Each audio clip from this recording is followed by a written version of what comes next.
യേശുവിൽ ഏറ്റവും സ്നേഹമുള്ളവരെ, യേശു കർത്താവിൻ്റെ നാമം വാഴ്ത്തപ്പെടുമാറാകട്ടെ. ഈ ഒരു സായാഹ്നം ദൈവം തന്നതിനെ ഓർത്ത് നമുക്ക് ദൈവത്തോട് നന്ദി പറയാം. പ്രിയപ്പെട്ടവരെ, ഞാൻ യേശുവിലേക്ക് കടന്നു വരുമ്പോൾ എൻ്റെ ജീവിതത്തിൽ യേശു ആരാണ് എന്നെനിക്കറിയത്തില്ല. ഞാൻ കേട്ടിട്ടുണ്ട്. മാതാവ് ആരാണെന്ന് എനിക്കറിയത്തില്ല, ഞാൻ കേട്ടിട്ടുണ്ട്. ഒരു പ്രത്യേക പ്രതിസന്ധിയിലൊക്കെ പലപ്പോഴും എൻ്റെ ജീവിതത്തിൽ ദൈവത്തെ അറിയില്ലെങ്കിൽ പോലും വലിയ പ്രതിസന്ധികളൊക്കെ എൻ്റെ കൺമുമ്പിലൂടെ കടന്നു പോകുമ്പോൾ ഞാൻ കണ്ടിട്ടുണ്ട്. എന്നിൽ നിന്നത് മാറിപ്പോകുന്നത് അനുഭവം ഉണ്ടായിട്ടുണ്ട്.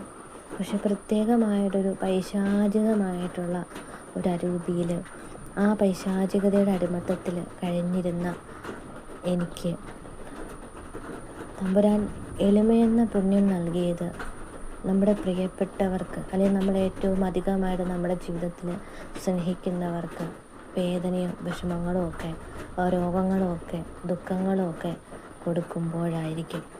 നമുക്കത് ഫീൽ ചെയ്യും.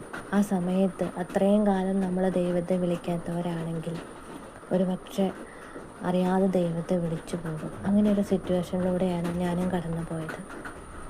എളിമ എന്ന പുണ്യം നമ്മുടെ ജീവിതത്തിൽ ഉണ്ടാകുന്ന ആ നിമിഷം തന്നെ നമ്മൾ അനുദപിക്കാൻ തുടങ്ങും. എളിമ കൂടാതെ ഒരിക്കലും നമുക്ക് യേശുവിനെ സ്നേഹിക്കാൻ പറ്റത്തില്ല. നമുക്കൊരിക്കലും നമ്മുടെ തെറ്റുകളെ തിരുത്താനോ നാം എന്താണെന്ന് നമുക്ക് മനസ്സിലാക്കാനോ സാധിക്കത്തില്ല. അപ്പോഴും നമ്മൾ മറ്റുള്ളവരെ കുറ്റപ്പെടുത്തുകയും മറ്റുള്ളവരുടെ തെറ്റുകളെ നമ്മൾ കാണുകയും അവരെ വെറുപ്പോടും വിദ്വേഷത്തോടും കൂടി കാണാൻ നമുക്ക് സാധിക്കുന്നതും എളിമ നമ്മളിൽ ഇല്ലാത്തത് കൊണ്ടാണ്. പ്രിയപ്പെട്ടവരെ, എല്ലാത്തിൻ്റെയും അടിസ്ഥാന ഘടകമെന്ന് പറയുന്നത് എളിമയാണ്. സ്നേഹമുണ്ടാകുന്നതും നമ്മൾ വിശ്വസിക്കുന്നതും ഒക്കെ എളിമപ്പെടുമ്പോഴാണ്. എളിമ അത്രമാത്രം, അതായത് നമ്മൾ പലപ്പോഴും നമ്മൾ മുട്ടുകുത്തി പ്രാർത്ഥിക്കുന്നവരാണല്ലേ. ചിലപ്പോൾ നമ്മൾ കുമ്പിട്ട് തല നിലത്ത് മുട്ടുന്ന രീതിയിൽ കുമ്പിട്ട് പ്രാർത്ഥിക്കാം.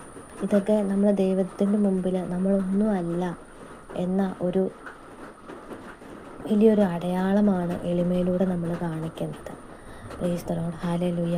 അപ്പോൾ ഞാൻ എൻ്റെ ലൈഫിൽ എളിമപ്പെട്ട ആ ഒരു നിമിഷമെന്ന് പറയുന്നത് എൻ്റെ ഹസ്ബൻഡിൻ്റെ ആക്സിഡൻ്റാണ്. ആ ആക്സിഡൻറ്റ് ഉണ്ടായപ്പോൾ അന്നാണ് ഞാൻ തിരിച്ചറിയുന്നത്, ദൈവത്തെ കൂടാതെ മുന്നോട്ടേക്ക് പോകാനായിട്ട് എനിക്ക് സാധിക്കത്തില്ല എന്നുള്ളത്.